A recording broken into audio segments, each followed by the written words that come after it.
Hey, I'm Chance. I'm a movie director. My latest movie is called For a Few Zombies More. Just hit Amazon on DVD and Blu-ray, and you are watching The 13th Wolfman.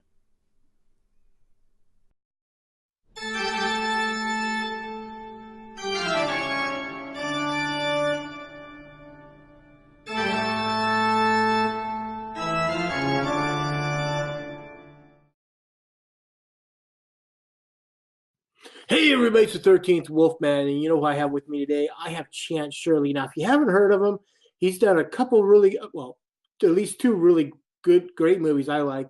Uh, Hide and Creep, his first one, it's a zombie film, and For a Few Zombies More. Welcome to Sit Down, Chance. Hey, thanks for having me. I'm excited to be here. Oh, dude, I love this movie. I honestly do. I can't say enough about it. I actually went to the asylum not too long ago to see if they still have this for to buy on there. They Yeah. don't.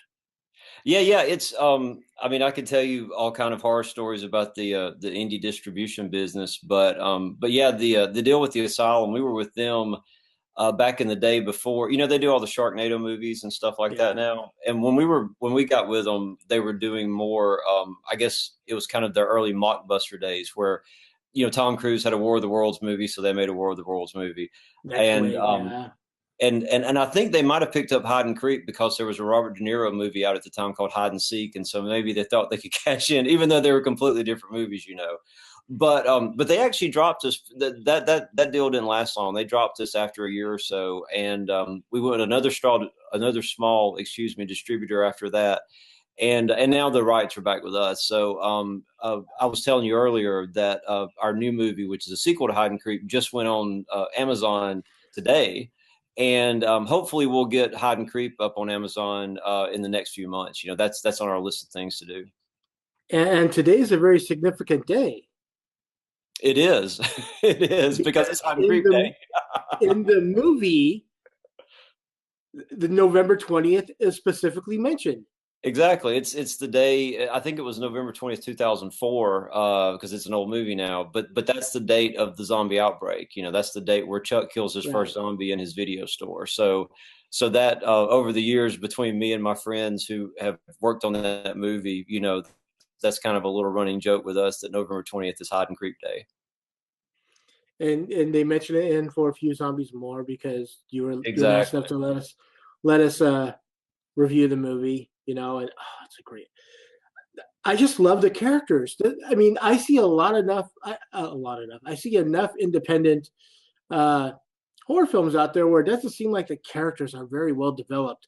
And I remember picking this up at a fire sale at a Hollywood Video, and I'd seen the movie already, and I already liked it. But you just kind of go, "It's so well done." You must have sat down for the longest time and just developed the original film forever. Yeah, and that's a really good point. It did take a long time. I had I'm the credited screenwriter on it, but obviously Chuck, who directed the movie with me, he helped out with story stuff. I had a couple of other friends. They're actually both in the movie as well, Chris Garrison and John Walker. They had done this was 15 years ago. They had done more movie stuff than me, so I wrote my first draft of the script and I sent it to all those guys and got feedback from them. And then I wrote a second draft and I sent it back to him and got feedback. And I wrote a third draft. So it went through four pretty drastic drafts. I mean, if I were to let you read the first draft, you'd be surprised at how different it is from the finished product. So it definitely did go through a lot of kind of fine tuning like that. But and hearing you appreciate the quality of the characters makes me think, oh, it was worth all the work we did, fine tuning the script for so long. It really is. And the other thing that I love about this and the new movie is the pacing. A lot of times people they don't get pacing when it comes to they just kind of like, okay, we got a movie, we got a script, we got a camera, action, and they don't understand that there's a certain beat, a certain drum beat where you're like boom, boom, boom, introduce the characters, boom, boom, boom. You got to get here. You got it. You got that pace down, and especially in the new one, dude. That's The new one.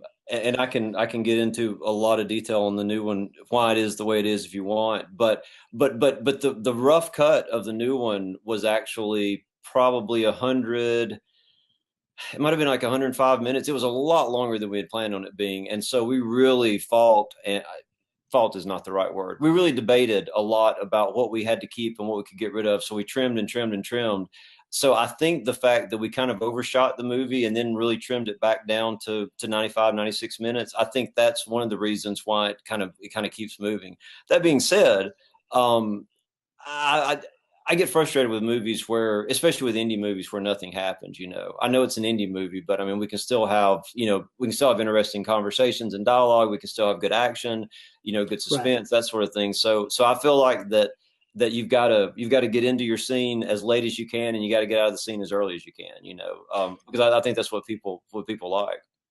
Yeah, probably the only scene where nothing happens in the new one is where Chuck is riding his horse up the screen. You know, but there, I really like that conversation that's going on in that scene. To no, me, I that's love it.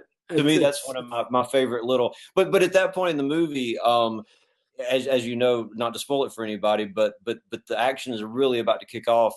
Just a couple of minutes later. So I thought it was nice to have a little pause there and to have a humorous conversation between Chuck and the girl with no name, and then that's kind of the calm before the storm, as it were. now Michael, who plays Lee, Right. he does a lot of double duty in your films. Is this something that you're like, okay, well, back in the first one we had you play Lee, and That's did that's you? exactly what happened, and Michael deserves a lot of credit for the new movie. So we did the first movie, and we had Michael play two characters. It was really an homage to. I'm a big fan of Doctor Strangelove, the Stanley Kubrick movie, and you might Okay, remember that Peter Sellers played like three parts in that one. And right. so we got the bright idea when we did Hide and Creep that we would let Michael play a couple of parts, and they were really different than each other. And Michael really enjoyed the challenge of it. And Michael came to me probably 8 or 9 years after the first movie was done. So it would have been like 2012 or 2013. And he said, "Hey, I think it's time we made a sequel to Hide and Creep." And I said, Michael, I haven't really thought about it, but maybe it is. And I'd had some vague post-apocalyptic movie ideas that I'd been kicking around. And when Michael suggested doing a sequel to Hide and Creep, a lot of those ideas kind of fit into that kind of idea. So and I can't remember if it was Michael or Chuck that said, well, if we're going to do a sequel, then Michael's got to play two parts again. So at this point, it's kind of tradition. That being said, it's a real pain in the butt because basically Michael had grown out a beard for one part, so we had to shoot all of that stuff, and we couldn't Right. shoot anything with the other character until he shaved the beard. And after he shaved the beard, we were stuck because it would have taken him you know 3 months or whatever to grow the beard back. So it ended up being cool in the finished movie, kind of a hassle during the actual production process. Yeah, but I mean, the amazing thing is, I mean, I know him as Lee. I'm used to seeing him. I'm used to seeing him with the rifle glasses on Yeah. and the beard and whatnot. So when you see him as the other character, you're just kind of going, no, really? His face looks a lot whiter as the other character than it does as Lee because he's so covered up, you Yeah. know? Yeah, it's Right? and Michael's really good. He carries himself differently.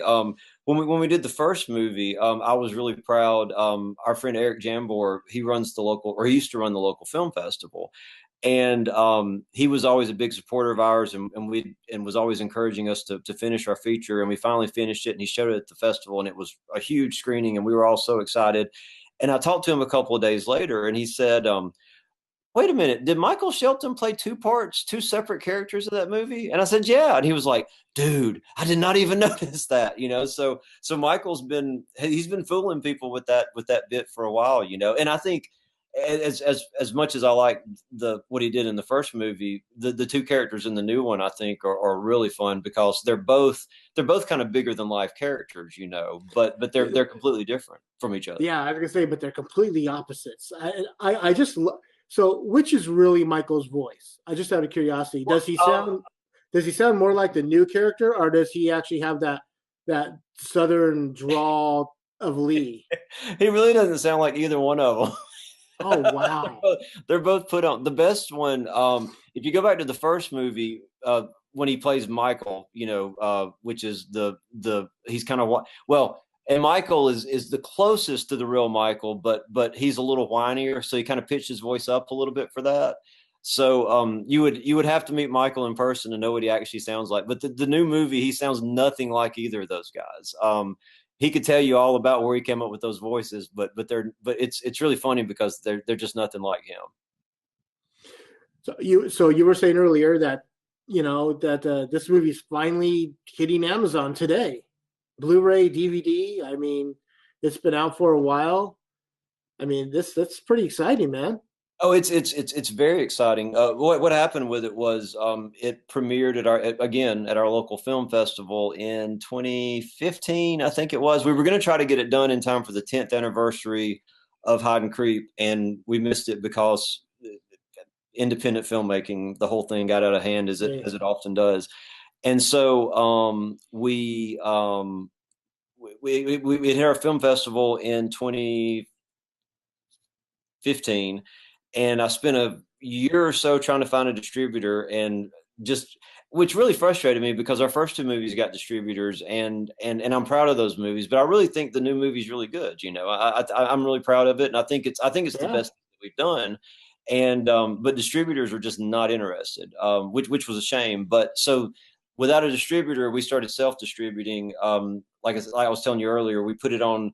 It's on Amazon Prime, or not Amazon Prime. It's on Amazon Video on Demand. It's been up there since I think February, and so since we didn't have a distributor, we were doing all the Blu-ray extras and menus and all that encoding. And I don't know if you've ever built a Blu-ray, but it's it's a lot of I, work.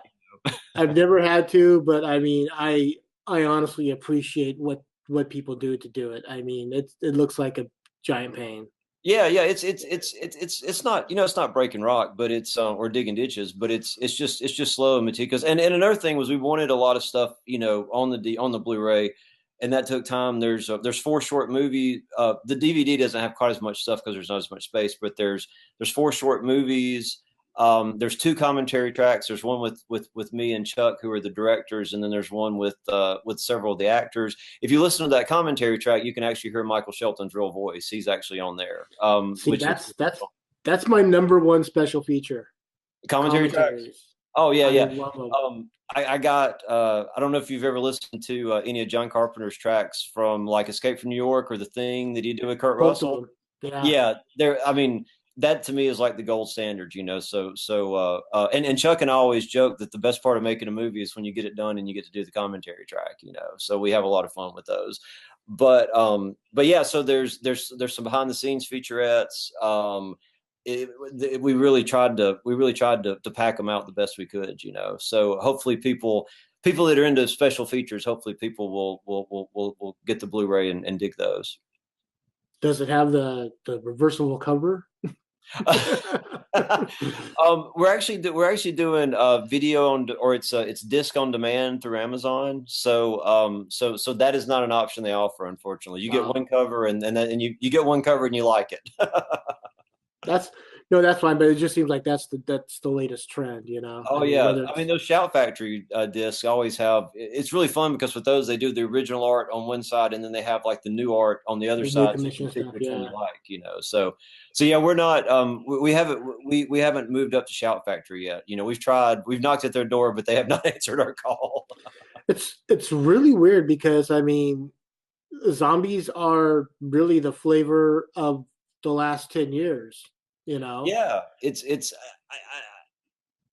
my adventures in film distribution have been interesting because basically we put our first movie Hide and Creek came out kind of at the tail end of the video store boom, and so every movie we've done since then, when we did Interplanetary, which is our second movie, and that was probably 2008 or nine.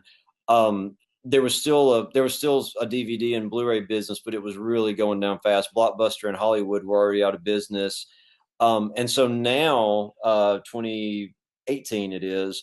Um, so much stuff is video on demand and pay-per-view TV, that sort of thing. Obviously, we don't have, Blockbuster and Hollywood Video anymore.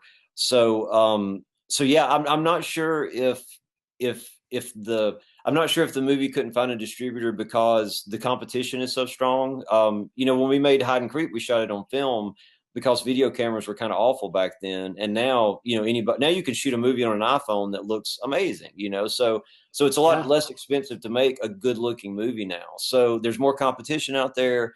I know that The Walking Dead is still doing good business on AMC, but I don't know. I wonder if distributors are kind of feel like that the zombie market is oversaturated. Maybe there are too many zombie movies now. I don't know. I don't know. Like I said, I'm proud of the movie, and I'm proud that there's a way for people to see it now. But unfortunately, it just didn't go through one of the big distributors. Yeah, I mean, honestly, the nice thing about self-distributing is you don't have to deal with anyone, snagging the rights for un, undisclosed amount of time. You actually own your movie. You have last say and first say of what it looks like when it goes out. There's like, okay, well, we want this cover.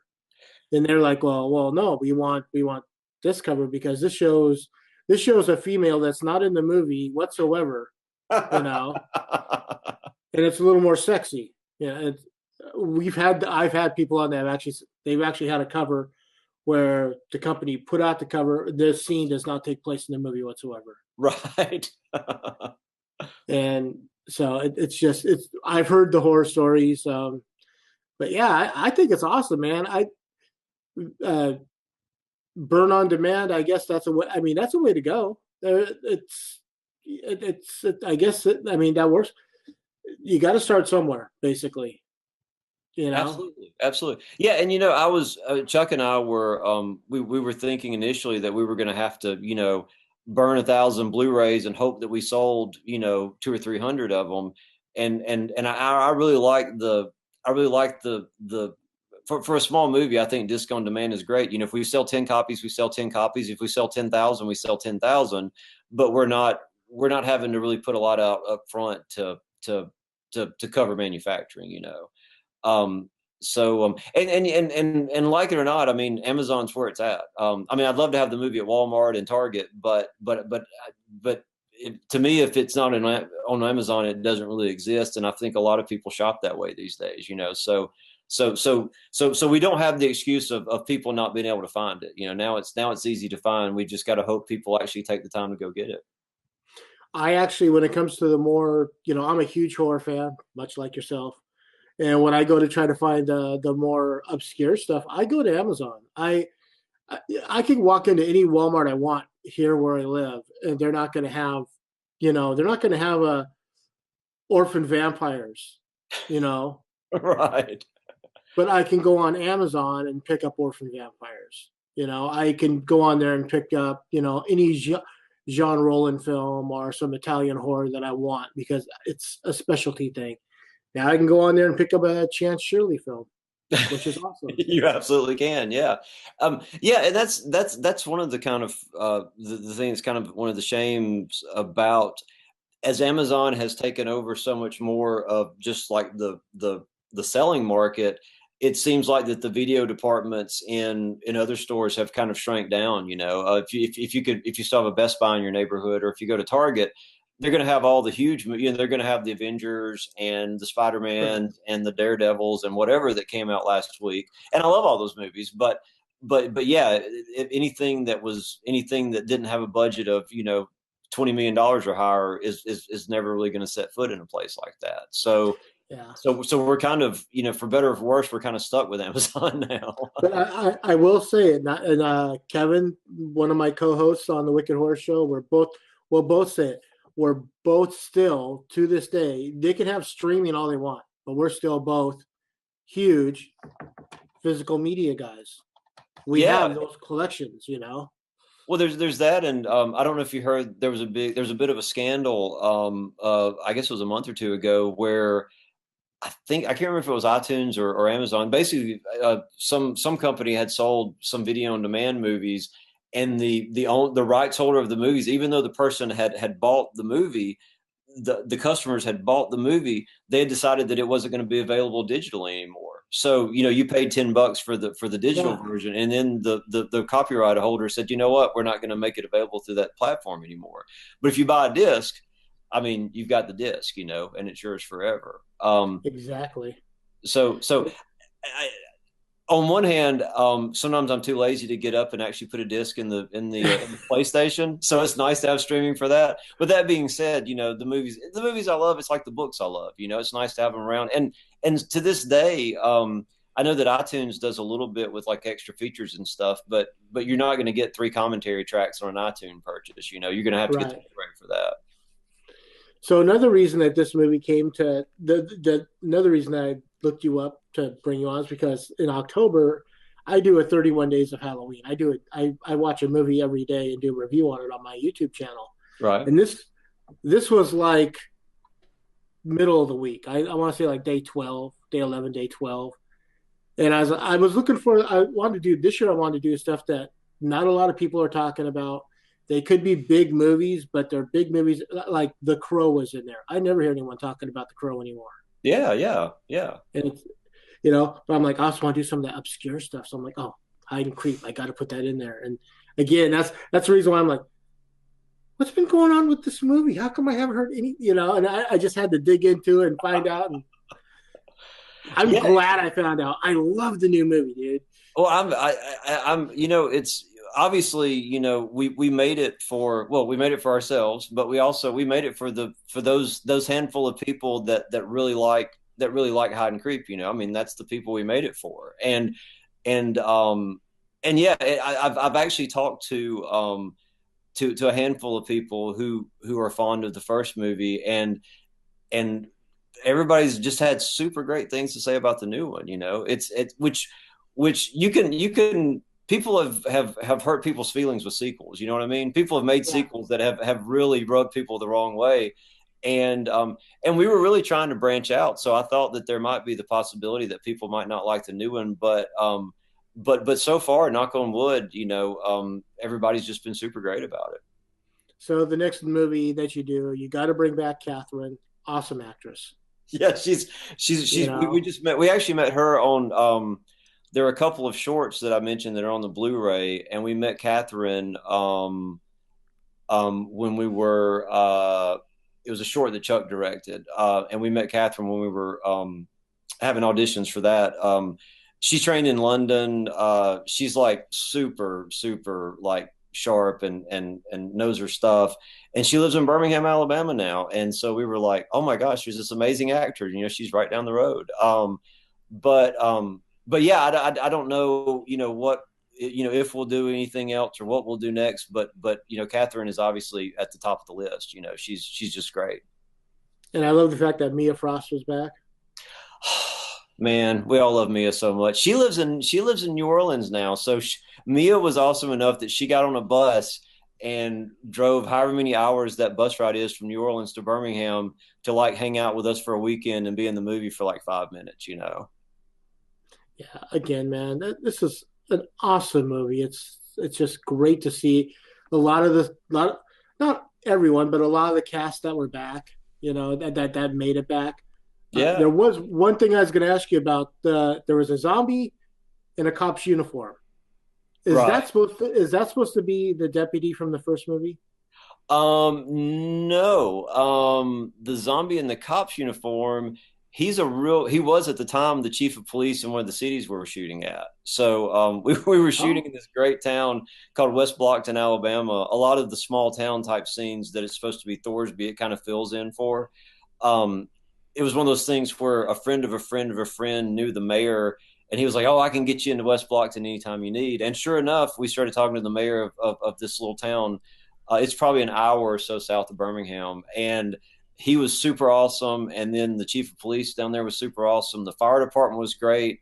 If you see any of the scenes in the movie where the streets are wet, like at night, that was because the fire department came out and wet down the streets for us. They were all super great, but the mayor and the chief of police, they got really excited about the project and they both wanted to be in it. So I think they're actually both in the movie twice. They're both in there as gang members in the big fight night scene with Chuck, where he has to fight the zombie. and then they're in that what we call the horde scene where there's like 100 Yeah, zombies, and that's the one I think you're talking about where you see yeah. he's right up front for a close up in that one, you know. But yeah, he's a I, non police officer. I was like, I at first I go, is that supposed to be the deputy from the first one, the one that, the one that's not too bright? Yeah. Oh man, that I loved everything about the first movie. That the guy that just wants his '64 and a half Mustang to be recovered. You know, Yeah.